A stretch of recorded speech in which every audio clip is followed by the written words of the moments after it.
Deep inside the great Amazon rainforest, where tall trees touched the clouds and colorful birds filled the sky, many animals lived happily together.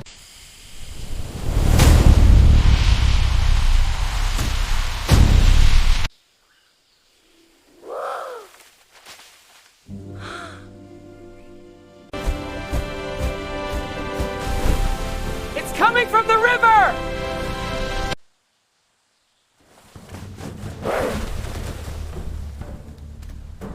I was just looking for food. Now I'm trapped.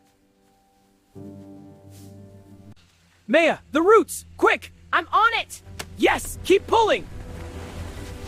Luna pecked the small branches away. Even tiny Rico the frog pushed mud aside. With one big pull, crack! The roots opened and Bobo was free.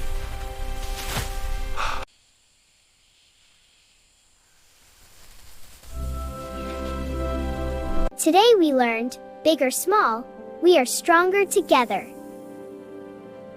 That evening, the animals made their own happy drum by tapping on hollow wood, not from fear but from friendship.